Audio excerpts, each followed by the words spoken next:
믿음의 소수로 살아가자, 그런 제목입니다. 자, 믿음의 소수로 살아가자. 그렇지 않니 참 숫자가 많은 것 같은데 실제는 그렇지 않다라고 하는 것이죠. 미국의 일리노이주에 있는 한 교도소에서 있었던 일입니다. 고난주간 목요일 밤에 목사님께서는 여러 재소자들에게 말씀을 전하고 있었습니다. 이 목사님이 그리스도의 죽음에 관한 메시지를 선포하며 증언하다가 돌연 죄수들에게 이런 질문을 던집니다. 자, 여러분 생각에는 누가 예수 그리스도를 죽였습니까? 그러니까 한 사람이 유대인들입니다. 또 한 사람은 빌라도가 죽인 거 아니겠습니까? 어떤 사람은 아니요, 가룟 유다가 죽인 거죠. 유다가 고발했으니까요. 그러나 목사님은 그 모든 대답이 틀렸다라고 말했습니다. 그러자 제수들이 묻기를, 그럼 도대체 누가 예수 그리스도를 죽였단 말입니까? 순간 침묵이 흘렀고 목사님은 성경을 펴서 이사야 53장 10절 말씀을 읽었습니다. 여호와께서 그에게 상함을 받게 하시기를 원하사 질고를 당하게 하셨은즉. 여호와께서 예수 그리스도에게 상을 받게 하시기를 원하사 질고를 당하게 하셨은즉. 그랬습니다. 도대체 누가 예수 그리스도를 죽인 것일까? 그것은 바로 그의 아버지 하나님께서 예수 그리스도를 죽였다라고 그렇게 성경은 얘기하고 있습니다. 하나님이 그의 아들을 죽였습니다. 우리를 아들과 딸로 삼기 위해서. 그 하나님은 사랑이시죠. 우리 좀 깊이 생각을 해봐야 합니다. 이 진리를 믿는 사람은 소수입니다. 사실 역사 속에서 기독교가 다수인 적이 있었나? 없었습니다. 중세 때도 왕이나 영조 일부가 믿었지만 복음을 제대로 받아들여서 거듭난 그리스도인들은 언제나 소수였습니다. 작은 사람들이었죠. 한국에도 1980년대에 들어서면서 기독교인이 한 20% 정도 됐다 했지만 여전히 80%는 믿지 않았습니다. 그런데 사실 20%도 분석을 해보면 특별히 크리스찬 대통령도 나왔고 크리스찬 국회의원들의 숫자가 전체 국회의원 수의 과반수는 됐고 사회적 영향력이 있다고 생각했던 많은 사람들이 크리스찬들이었습니다. 그런데 그것은 착시였습니다. 잘못 본 거죠. 코로나19로 적나라하게 드러났습니다. 허수가 너무 많았다. 무늬만 크리스찬, 썬데이 크리스찬들, 하나님 앞에 제대로 하나님을 경외하지 않고 예배하지 않는 그런 허수들이 많았다는 것이 드러났습니다. 자, 이제 소수의 믿는 자, 믿음의 소수로 우리가 살아가야 되는데 믿음의 소수는 어떻게 사는 사람들입니까? 이런 사람들입니다. 크게 생각할 필요도 없이 딱 두 가지입니다. 믿음의 소수는 겸손한 자입니다. 겸손해지기. 조용히 침묵하면서 다수의 소리를 귀 기울여 듣는, 그리고 나대지 않는 겸손한, 그렇지 않은 소수입니다. 또 하나는 소수가 가지고 있는 가치를 발휘하는 사람입니다. 소수의 가치. 자, 여러분이 소수의 가치라고 하는 것이 뭘까? 믿음의 소수. 광화문 광장에 100만 명이 모이고 여의도 광장에 예전에 100만 명이 모이고 이게 힘이 아니라는 거예요. 기독교인의 유명 인사가 되고 부흥의 불길이 막 타오르는 것 같고 또 부흥의 바람이 불 것을 기대해서 그렇게 해서는 안 된다는 것입니다. 이제는 믿음의 소수, 진정한 한 사람이 너무 중요한 것이죠. 하나님의 은혜 안에서 정직한 것입니다. 선한 것입니다. 사랑으로 이웃을 섬기는 기독교 본연의 가치를 회복하는 것이죠. 본연의 가치. 한 사람, 극소수의 진실하고 겸손한 그리스도인, 철저히 사랑으로 행하는 그리스도인, 이런 사람들이 희망의 미래를 위한 아마 징검다리 역할을 할 수 있을 것이다 하는 것입니다. 자, 오늘 본문에 보니까 많은 사람들이 있지만 예수 그리스도를 믿는 사람들은 소수였다라고 하는 것이 드러나고 있습니다. 자, 영생의 비밀을 아는 자가 많을까 적을까? 적다니까요. 오늘 설교가 믿음의 소수로 사랑하자. 믿음의 소수 그랬습니다. 예수님께서 요한복음 17장에 보면 예수님이 이제 마지막 삶을 다 사시고 대제사장으로서의 마지막의 기도가 요한복음 17장인데 2절과 3절에 이렇게 말씀을 합니다. 아버지께서 아들에게 주신 모든 사람에게 영생을 주게 하시려고 만민을 다스리는 권세를 아들에게 주셨음이로소이다. 따라하세요. 영생은 곧 유일하신 참 하나님과 그가 보내신 예수 그리스도를 아는 것입니다. 예. 영생은 유일하신 참 하나님과 그 하나님이 보내신 예수 그리스도를 아는 것이 영생이다. 그랬습니다. 참 하나님을 잘 알고 예수 그리스도를 잘 알고 이거 정말 잘 아느냐 하는 거죠. 자, 오늘 이 본문 속에서 우리는 놀라운 진리들을 배우게 됩니다. 그 진리가 뭘까? 22절을 먼저 보시죠. 22절. 그때에 귀신 들려 눈 멀고 말 못하는 사람을 데리고 왔거늘 예수께서 고쳐주심에 그 말 못하는 사람이 말하며 보게 된지라 그랬습니다. 23절 무리가 다 놀라 이르되 이는 다윗의 자손이 아니냐 하니 바리새인들은 듣고 이르되 이가 귀신의 왕 바알세불을 힘주지 않고는 귀신을 쫓았지 못하느니라 하거늘 그랬습니다. 여기서 우리 첫 번째로 생각해 볼 수 있는 진리는 긍휼과 사랑이 없는 사람들입니다. 자, 긍휼과 사랑이 없는 사람들. 긍휼이 없어요. 사랑이 없습니다. 가짜 크리스찬이죠. 가짜. 자, 귀신 들리고 눈이 멀고 말을 못하는 사람이 등장을 하죠. 한번 곰곰이 생각을 해보세요. 귀신 들렸어요. 눈 멀었어요. 말 못해요. 고난 3종 세트입니다. 고난. 자, 앞을 볼 수가 없다니까요. 말을 할 수가 없어요. 들을 수가 없어요. 귀신 들려서 정신이 혼미해요. 이걸 조금 다시 해석을 해보면, 자, 인간관계가 단절이에요. 내가 누군지를 몰라요. 자아가 상실이에요. 의사소통 안 돼요.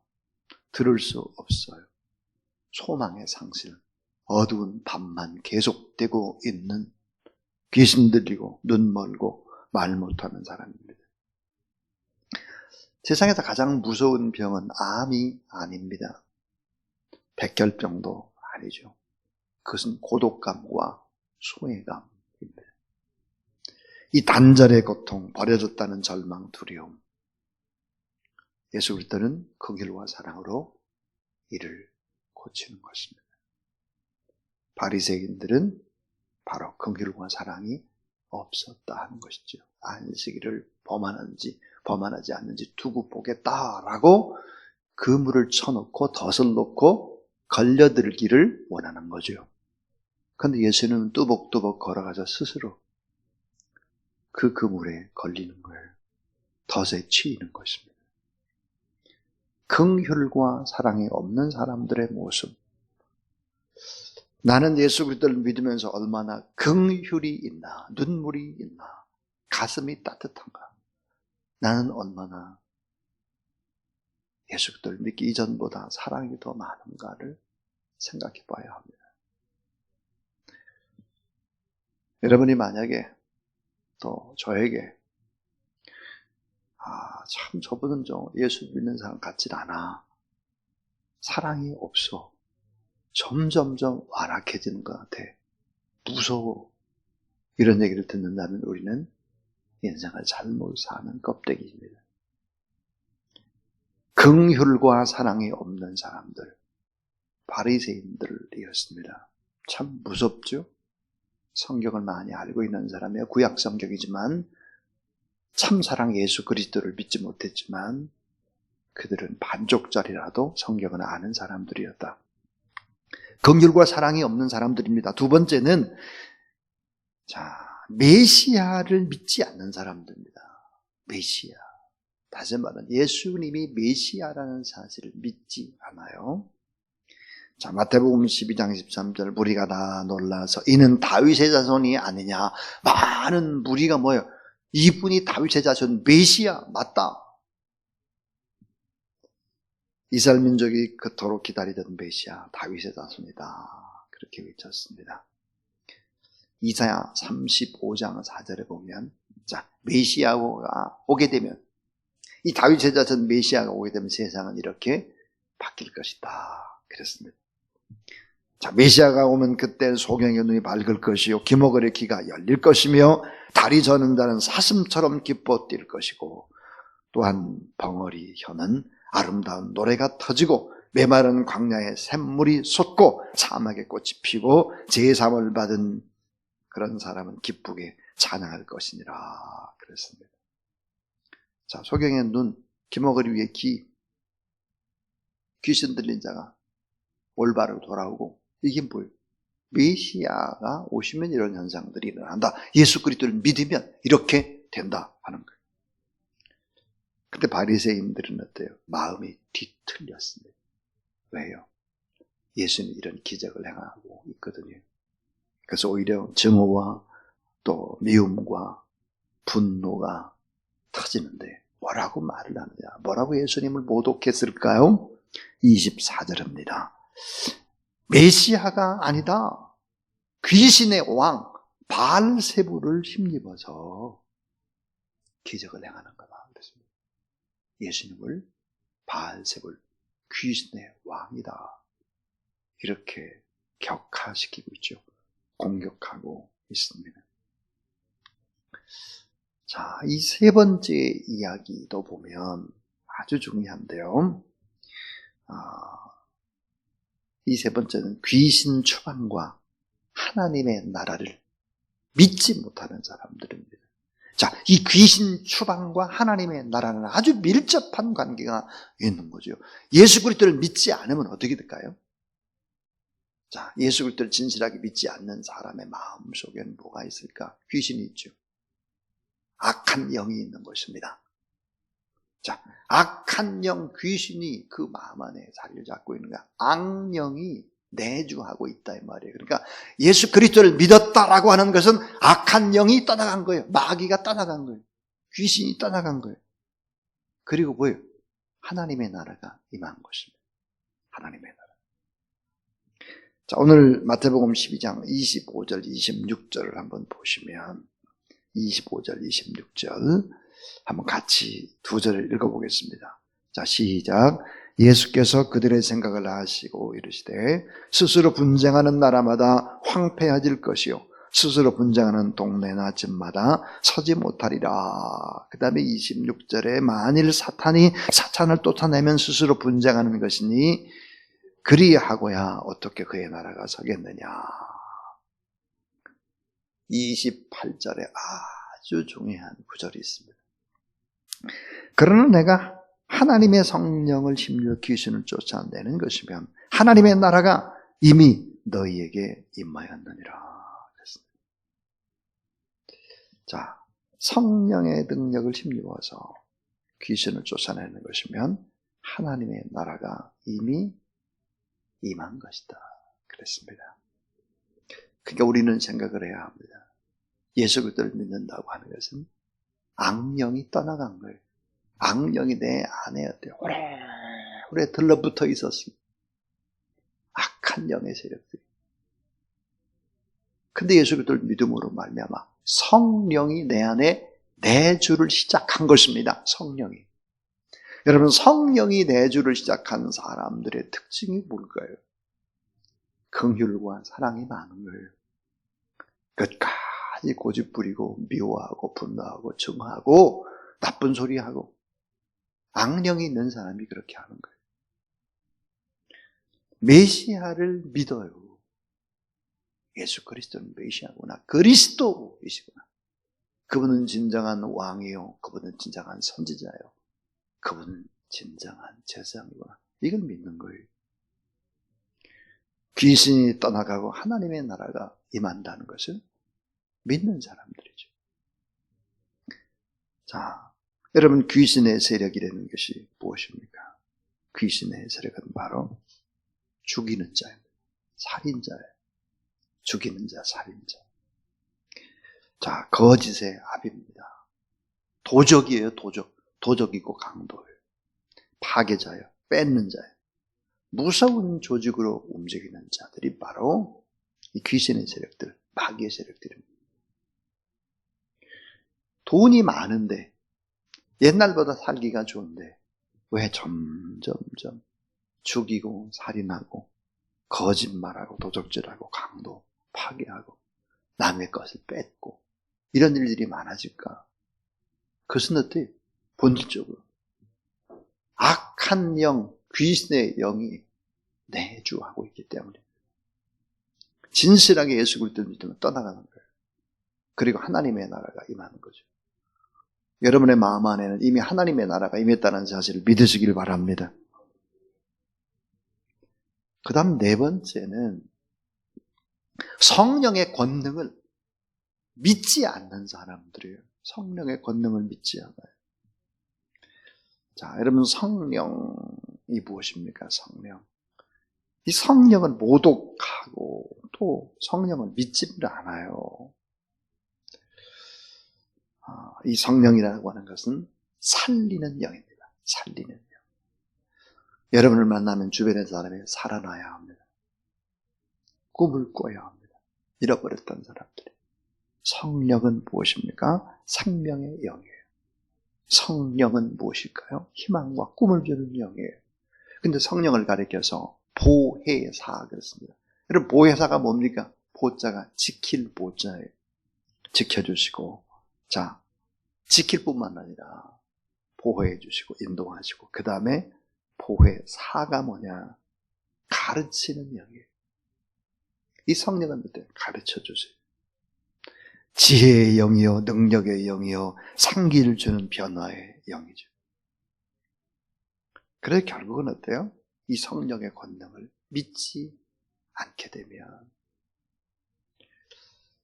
악한 세력들에게 결국은 공격을 당하고 눌림을 받을 수밖에 없는 거죠.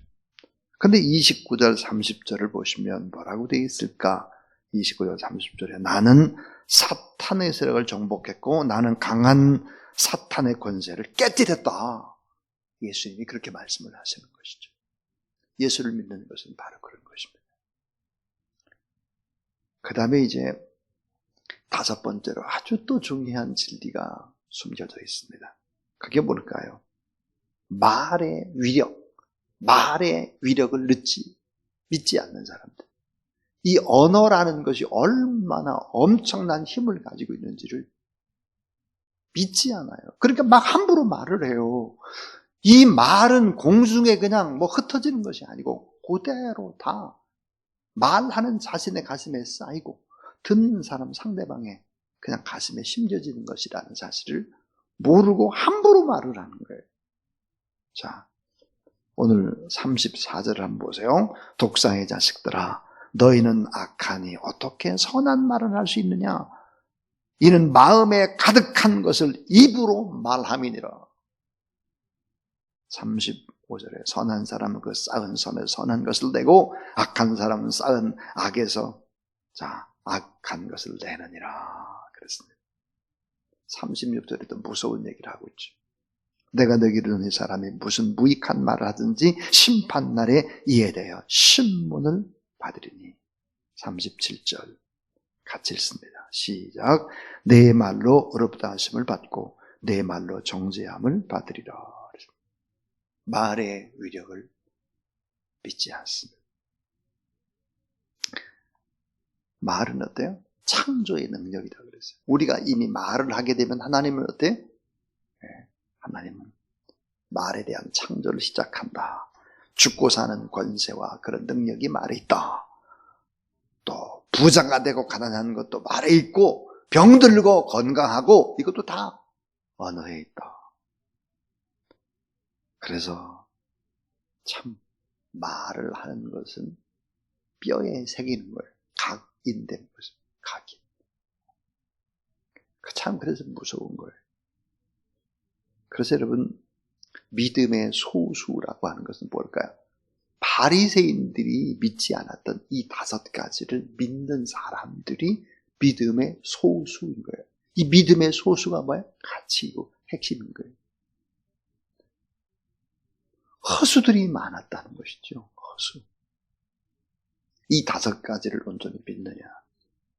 긍휼과 사랑. 예수님은 메시아요. 예수님은 그리스도다 하는 것을 믿는 거예요. 예수님은 선지자죠. 그래서 말씀이 육신이 되어 우리 가운데 오셨어요. 예수 그리스도는 제사장이고 중보자세요. 그분은 우리 위에 죽으세요. 그분은 왕이세요. 이걸 믿는 거죠. 또 귀신이 떠나가고 하나님의 나라가 우리 안에 임했다라고 하는 것을 믿는 거예요. 성령의 능력과 권능으로 새롭게 회복되고 다 될 수 있다는 것을 믿는 거예요. 그리고 말의 위력을 믿는 거예요. 이 5가지를 믿는 사람이 믿음의 소수고, 이런 믿음의 소수가 결국은 희망의 증거물의 역할을 하게 되는 것이고, 결국은 믿음의 소수 때문에 전체가 살아나게 되는 것입니다. 우리는 알아야 합니다.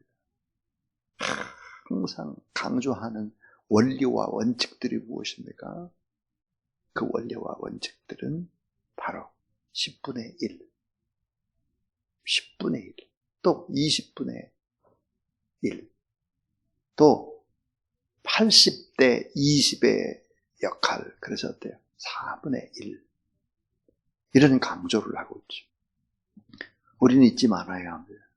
믿음의 소수가 결국은 다수를 이끌어가는 것이죠. 그 한 사람의 위력을 알고 여러분이 바로 그런 위대한 이 5가지를 믿는 진짜 크리스찬 소수의 사람들이 다 될 수 있기를 주의 이름으로 축원합니다. 그 소수 때문에 하나님은 일을 하시고 이 지구를 흔들어 놓고 이 지축을 흔들어서 예수 그리스도를 믿게 하는 것이고, 또 사랑으로 나라와 민족을 복되게 이끌어 가신다. 그래서 예수님은 12를 키우신 것입니다. 12. 그것입니다. 새벽에 나와서 예배드리거나 또 유튜브로 예배드리는 여러분이 다 믿음의 소수가 될 수 있기를 주의 이름으로 축원합니다.